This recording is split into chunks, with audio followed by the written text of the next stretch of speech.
Eso ahí yo trato de plantearlo. Obviamente yo no sé quién lo mató, ya veré la serie.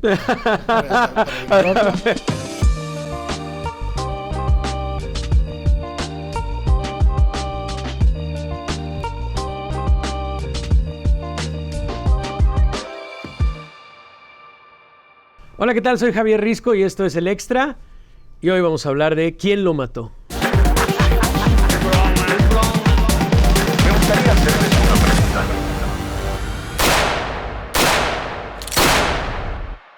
Pues un poco, a ver, hemos tenido la oportunidad de hablar con los actores, hemos podido hablar con lo que significa cada uno de los personajes, tanto la figura de Paco, por supuesto, de Mario, de Jorge, de Brenda, de Benito, todo lo que rodean, y el planteamiento por lo menos que hace y del cual se atreve a hacer Amazon Prime es ¿qué pasó en la cabeza de estos personajes? ¿Qué imaginaron?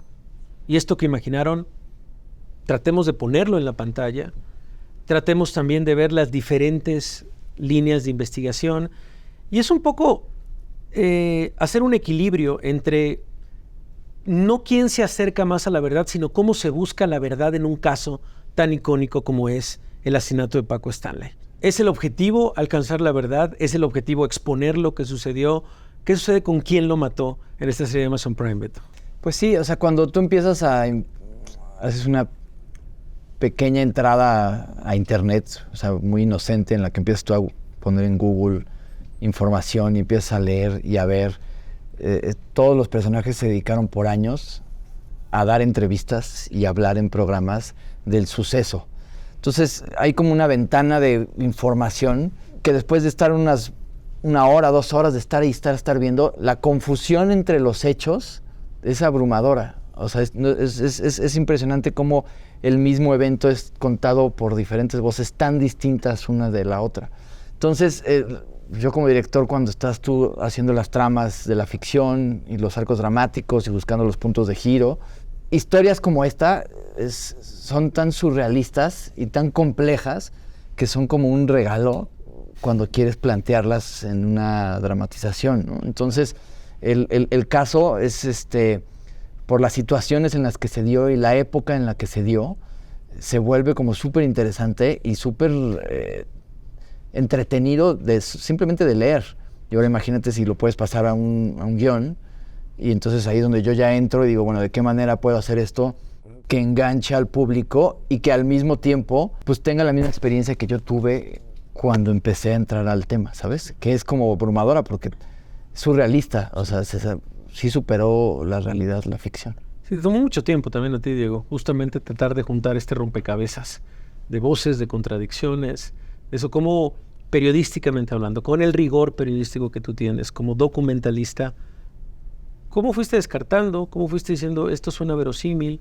¿Cómo fuiste revisando y contrastando tal vez con expedientes de la fiscalía? ¿Cómo fue entrar varios años a esto? Sí, bueno, a mí, o sea, el caso particularmente, debo decirlo, no me causaba tanta tensión hasta que, digamos, tuve el planteamiento de abordarlo para esta serie documental. Evidentemente es un caso que ya se ha vuelto hoy en día parte de la cultura de masas, es un caso al que yo regresaba, digamos, en la nostalgia, ¿no?, de los años 90 y demás, y fue un descubrimiento entonces lo que sale en la serie, lo que sale en el show, y en ese descubrimiento, o sea, algo que me llamó mucho la atención precisamente fue el contexto en el que ocurre el crimen, ¿no? Un momento en el que tanto los medios de comunicación, los grandes medios de comunicación, empiezan a tener ya una agenda política propia más específica, donde también tenemos la prehistoria de lo que ahora ya es una cosa fuera de control, que es la política y los funcionarios tratando de espectacularizar su labor, ¿no? Entonces ese contexto fue muy fascinante, y luego cuando ya entré al caso, a la parte criminalística, pues evidentemente fue muy importante poder entender todo el proceso de levantamiento de la misma escena del crimen desde las primeras horas, que eso es surreal, hay muchos momentos ahí. Sí, no se pone ningún perímetro de seguridad. Se llevan el cuerpo en una camioneta, o sea, bueno, muchos detalles muy puntuales, pese a que el trabajo ya más posterior de análisis pericial me llamó la atención que estaba bien hecho a la luz de otros trabajos que también en los que he revisado. Claro.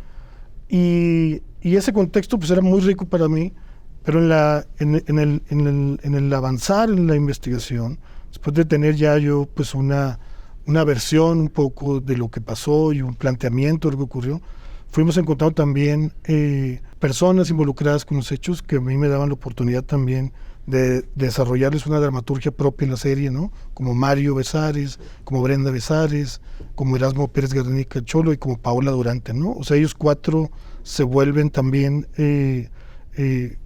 tienen su propio arco, digamos, en la historia, más allá del contexto social y político que me interesaba y de la parte criminalística que retratamos en la serie, ¿no? ¿Fue fácil escoger los personajes?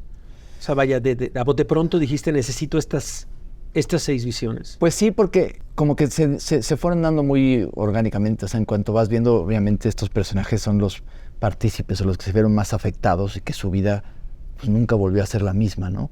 Incluso me acuerdo mucho que teníamos en algún momento planteado todo lo del Cholo, sí, no, él desaparece al mismo tiempo que Jorge, y fuera de ellos, todos los demás es como si fueran segundas partes. Estos fueron los más protagonistas dentro del caso, y sobre todo porque pues al Paco no estar, pues prácticamente él es como pues, el corazón de la serie, pero pues él no hay ningún punto de vista que sea el de él, sino son los otros los que hablan y los que en su capítulo te hacen entender cómo era desde su punto de vista Paco.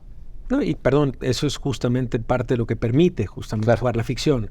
Sí. Este momento hay una escena muy interesante en la cual pues entra como la catarsis de Paco Stanley. O sea, en una construcción que haces de estar presionada por tiempo, estar amenazado, etcétera, entra en este último episodio esta catarsis que, vaya, pues es lo que te permite, digamos, el ficcionar, y imaginar ficcionar esto. Y no, porque tú empiezas a leer todos los archivos de la PGR y todo es como la manera en la que lo redactan, o sea, incluso todo el informe de la Procuraduría, la manera en que redactan la situación de vida de las últimas 24 horas de Paco es mucho más novelada y ficcionada que lo que nosotros hicimos. O sea, es lo que yo decía, cuando yo la leía, decía, es que esto alguien se puso creativo y empezó a decidir, porque ¿cómo pueden saber qué hizo las últimas 24 horas con esta exactitud? ¿Y eso es periodísticamente relevante?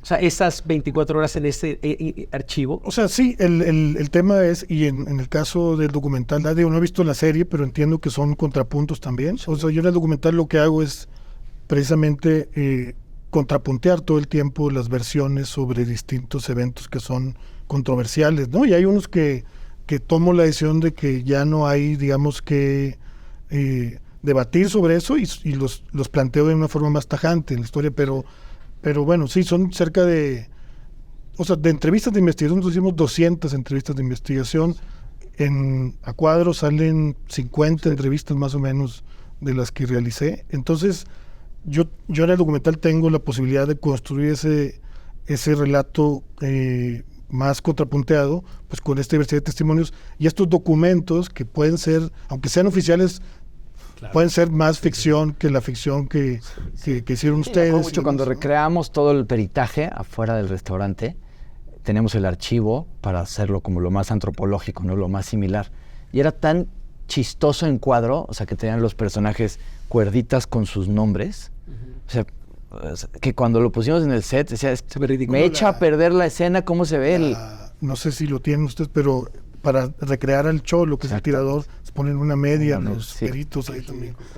No, entonces era tan el tono tan alto que decía, ves que parece que esto se vuelve una comedia y no quiero que esto parezca una comedia, ¿sabes? Entonces, y así hay muchos momentos de la serie que decía, es que inevitablemente esto da risa, ¿sabes? Y es en el proceso de estarlas investigando y de estar leyendo que dices, esto cómo fue así, cómo fue asado. Entonces pues, ahí donde vas como ejerciendo un poquito el oficio con los guionistas, con Alex Ro, que vamos como pues, bajándolo mucho más al terreno de la ficción, pero que tenga un tono particular, porque si no se vuelve pues demasiado elevado, ¿sabes? No, claro. A ver, y específicamente, a ver, decías algo que comenzaba este aparato político que se presta a hacer el espectáculo, a hacer el show, algo que veíamos a finales de los 90, pero también, por supuesto, esta nebulosa que existe alrededor de el show y de quién lo mató, de la figura del narcotráfico. Ahora tan mencionada,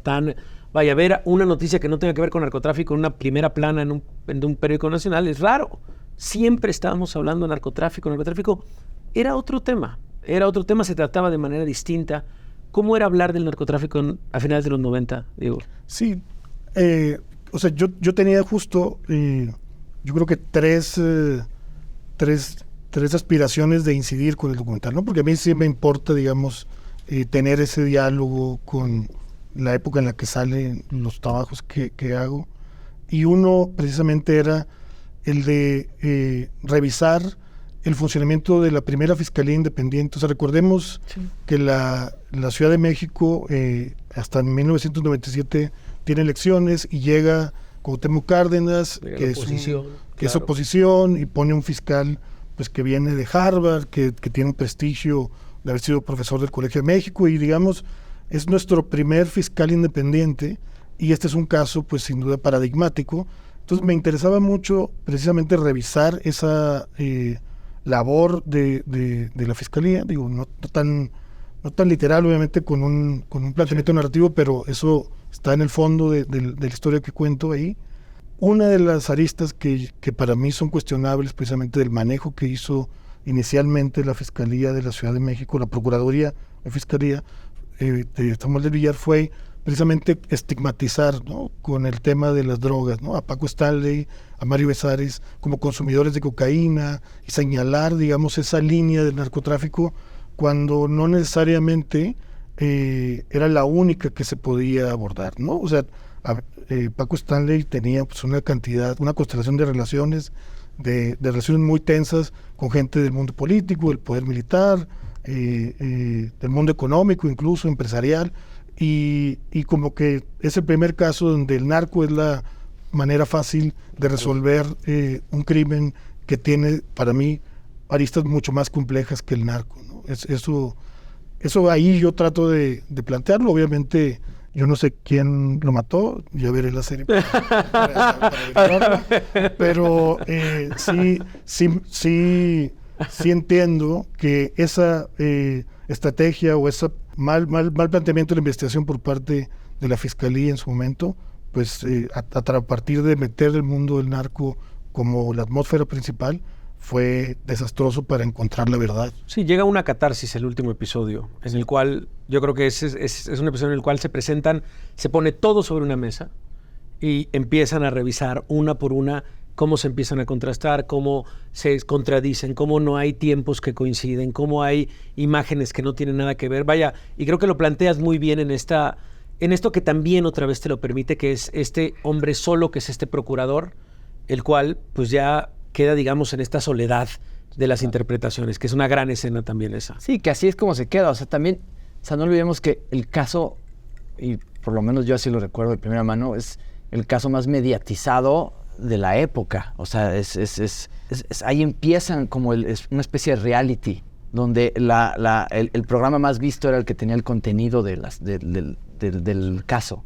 Entonces, durante meses, no fue semanas, fueron meses, todos los días se hablaba del avance y de por dónde iba, y juntas aparte como empiezan los medios a decidir quién es culpable o quién no, sin importar las familias. O sea, hoy pasa con la entrevista con Pati Chapoy, es una de las entrevistas más relevantes de todo el caso. La entrevista de Jacobo, sí, bueno, o sea, que la recrea, de verdad, hay que mandarle el clip, por favor, sí. Te lo suplico para que lo vea. La manera en la que recreas la entrevista de Jacobo en el funeral es exactamente igual al clip que utilizas en este show. Y es que eso te habla de... Hoy día tú lanzas un post en Twitter o en alguna cosa y prácticamente crucificas, y la gente crucifica a alguien solo por la opinión de alguien. Esto es la versión de eso. O sea, este cuate acaba de enterrar a su mejor amigo, a su socio, vete a saber lo que haya pasado, pero viene de llorarle hace un minuto. ¿Y con qué autoridad le pones un micrófono y una cámara y lo empiezas a cuestionar? El cuate está vulnerable, no puede hablar en ese momento. Y se toma absolutamente todo lo que dice en ese lugar para generar en la opinión pública un veredicto que lo entierra. Entonces, vaya, este tipo de cosas lo ves en internet y estás ahí viendo el video y dices, órale.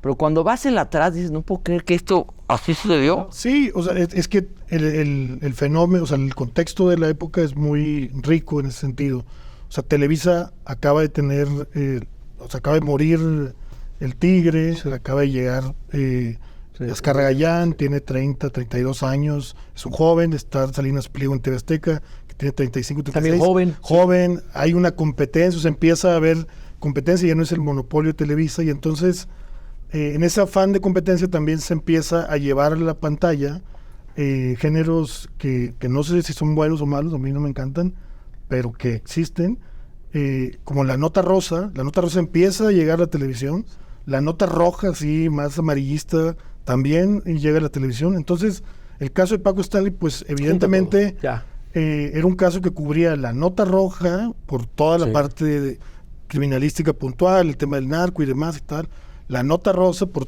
pues todas las celebridades involucradas, y obviamente la nota política porque era un caso paradigmático de la Fiscalía de la Ciudad de México. Entonces, eso se vuelve precisamente pues un show, y creo, también revisando, que esa mediatización, o sea, es el primer caso mediático, o sea, yo sí hice como una revisión, no encontré ningún caso que tuviera una mediatización como esa hasta entonces. Hizo también que la Procuraduría y el gobierno de la Ciudad de México pues reaccionaran, en lugar de trabajar seriamente, subirse. Se pusieron a ese nivel, digamos. Vamos a ver algo que también es súper interesante, que es la manera en la que recreas el set. Ahorita nos explicarás técnicamente cómo lo lograste, pero me parece que vamos a ver el último programa justamente de Paco Stanley. Así lo recrean en ¿Quién lo mató? Me rompí un dedo, señor. Por andar pateando a los niños, ¿verdad? Sí, bueno, es que se quitó, señor. Entonces le pegué a la pared. Los correteó como guajolotes. Oiga, señor, quiero mandar saludos. Saludos. Sí. ¡Págales!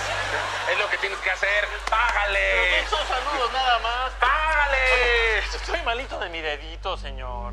Estoy malito de mi dedito, señor. ¡Págales! Con los papeles no. ¿Ok? ¡Págales! Mira, Francisco, con los papeles no. ¿Y por qué no? Así, con la patita y todo. ¡Pericazo! ¡Vete, colado!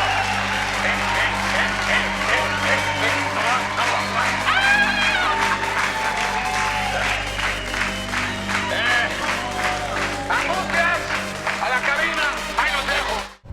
Pues a ver, cabrón. Primero lo técnico. O sea, el lograr esta textura, estas tomas exactamente iguales a como era la toma de la televisión mexicana. ¿Cómo fue eso? Pues como que, o sea, yo siempre voy con la línea de si lo vamos a recrear, que sea idéntico. O sea, que por lo menos haya ese rigor de partirnos la cabeza a que sea idéntico, porque si no, sí se convierte en una parodia, ¿sabes? Entonces, que si haya un escrutinio de que porque la gente lo hace, pone el programa de tu serie y pone el programa real, y no hay cosa más padre que ver que sean idénticos y que la gente suba las comparaciones. Entonces, este programa en específico sirve en varias ocasiones durante la serie, porque cuando tú lo ves desde un punto de vista de uno de los personajes es completamente otro programa, y sabiendo qué es lo que estaba viviendo el personaje horas antes, ver el programa en vivo, diciendo lo que decían y haciendo lo que hacían, cambia completamente la perspectiva de por qué está hablándole como le está hablando, por qué le está gritando como le está gritando. Y es el mismo programa las 6 veces. Entonces, ese es el ejercicio que uno tiene. Pues entras, pones en internet, lo ves y dices, pues ok, está bueno. Lees antes, lees después, lo vuelves a ver, cambia completamente el programa. Y lo que hicimos fue, pues prácticamente conseguir, Mark Belver, el fotógrafo, se dio a la tarea con producción de conseguir las cámaras, porque hubo un cambio entre el 99 y el 2000 en los programas de televisión de análogo a HD, que se siguen viendo esos primeros HDs viejos, pero bueno, sí hubo un parteaguas. Entonces consiguieron las cámaras con los que se hacían los programas, y los mismos camarógrafos de hoy día, 70 y pico años, vinieron a trabajar a los programas, porque aparte de que eran los únicos que sabían cómo usarlas, también había otra manera de encuadrar y otra manera de subir la grúa. O sea, fue todo un ejercicio de cómo lo hacían y cómo no. Y los programas estos en específico los imprimíamos cuadro por cuadro en una pared gigante. Y pues hacíamos ensayos pues muy como de obra de teatro. Lo que tenían estos cuates que tenían un número de improvisación aceitadísimo y una capacidad con una vis cómica brutal. Entonces fue pues bajarlos en páginas, ensayarlos como obra de teatro y repetirlos y repetirlos y repetirlos al punto de la mecanización para que se sintiera que estaban improvisando. Sí, no, y era un poco lo que nos decía, me decía Luis Gerardo, me decía, a ver, era en esta época en la televisión en donde las escaletas eran de un programa de 4 horas, era una hoja. O sea, te decía... Bueno, en el caso de ellos, o sea, justo ese es el, claro. el valor que tiene el show de Paco Stanley, ¿no? Que rompía, digamos, el guión, ¿no? Y dice, y pues bueno, claro, ellos. Dice, pero de pronto Beto nos decía lo mismo, van. Y entonces dices, ¿cómo creas esta química que tenían, evidente, Paco y Mario, pues entre Roberto y yo, ¿sabes? Entonces, como dice, eso fue complicado, pero lo hicimos. ¿Cuántas veces, güey? No, y también, vaya, el hecho de que hayan sido Roberto Duarte y Luis Gerardo Méndez, esos dos personajes, es porque los conozco de otros proyectos y conozco sus capacidades de improvisación. Tú te sientas a platicar en una charla amena nada más de vida y te das cuenta de que este cuate tiene un ritmo, un carisma, un timing para decir las cosas, los chistes. O sea, es una habilidad, una cosa muy particular que no se ensaya, se tiene que medio tener. Entonces, al hecho de ponerlos juntos y que se caen bien y que son dos seres del mismo universo, pues al revés. O sea, los programas que no hicimos antropológicos, yo les daba temas. Van a empezar el programa, tú empiezas dando las notas del día, saludando el clima, y de ahí váyanse. Tienen una banda y tú tienes a un patiño que es Jorge, para que él diga siempre lo que quiera decir, y los ponía y a ver qué pasaba. Y en ese caos, ellos tienen la vis y el ritmo de poderlo mantener entretenido. Y sí, ¿qué tanto te sirvió eso que filmaste en el cut final? Pues mucho, Sí, o sea, en realidad, para... sí, porque hay momentitos que los sientes muy frescos, muy orgánicos y parecieran como, o sea, muy escritos, pero en realidad son improvisaciones de ellos haciendo una tira cómica para iniciar un programa de revista. O sea, incluso el primer programa donde están molestando a Jorge de que suena la banda, eso es 100% ellos. 100% ellos jugando a que no lo dejen hablar. Y yo le decía, Huicho, él no sabe que no te lo vas a dejar hablar, él va a querer decir su línea, pues tú juega con la banda. Y eso es lo que sucede. El proyecto que hiciste documental del show es un show que hace el sistema de justicia.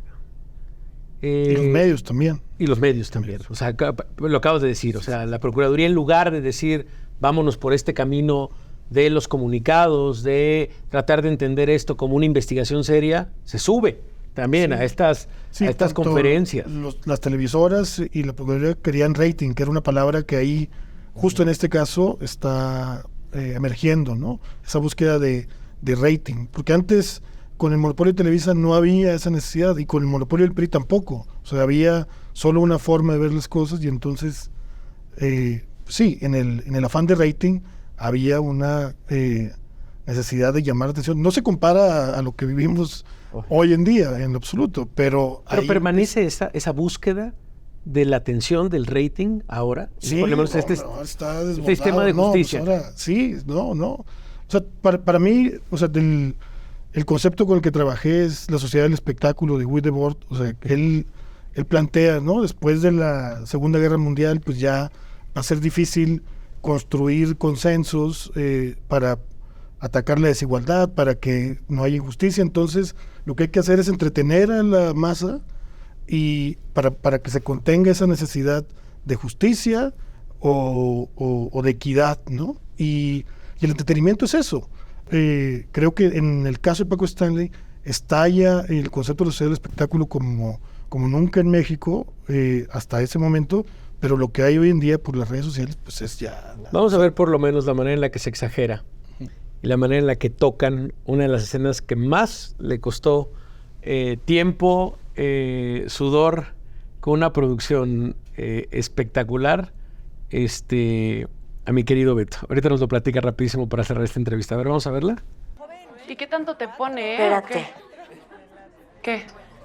Asesinan de 24 disparos. ¿Qué? Mataron a Paco. Mataron a Paco.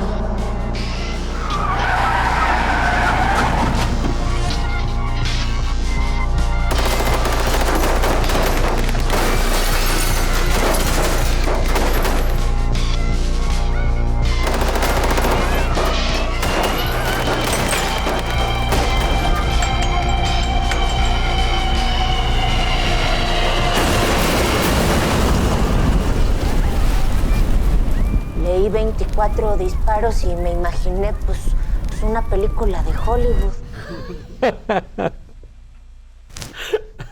A mí me parece maravilloso este momento en el cual tú te detienes y dices, bueno, pues nos lo podemos dar.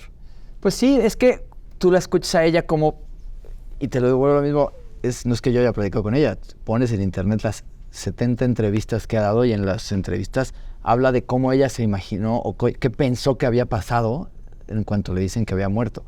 Y como que todas, ella se imaginaba algo ominoso de, pues imagínate, ella la imagen que tenía de él, era el jefe del programa, el más famoso del país, una especie de patrón, padre, patriarca, o sea, y que lo hayan matado afuera del restaurante a plena luz del día en Periférico, pues sí te imaginas un acto de Brian De Palma. Y eso fue lo que hicimos, o sea, de entrada, recrear el restaurante fue toda una proeza, porque pues hoy día no puedes ir a filmar ahí. Hay un segundo piso enfrente, el Periférico ya es otro. No tiene nada que ver. Nada.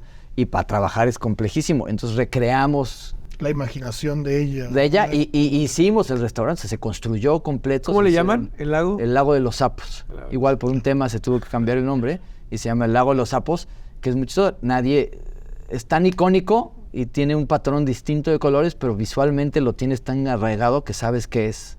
Es una cosa muy loca.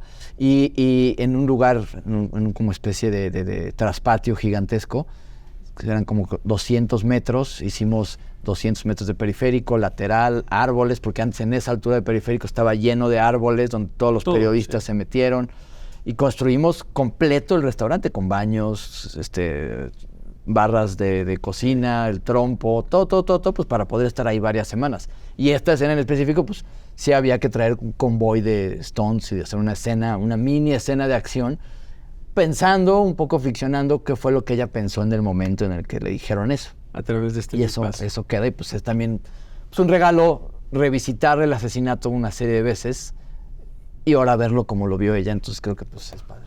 Pues qué privilegio poder platicar con ustedes sobre este caso 25 años después, en el contexto de este gran documental publicado hace algunos meses y por supuesto en el contexto de esta serie ¿Quién lo mató? Por Amazon Prime. Gracias de verdad, Diego Enrique, por acompañarnos. Gracias. Qué placer poder contar con tu voz, querido Beto. Gracias también. Yo soy Javier Risco, este es El Extra. Nos vemos en la siguiente.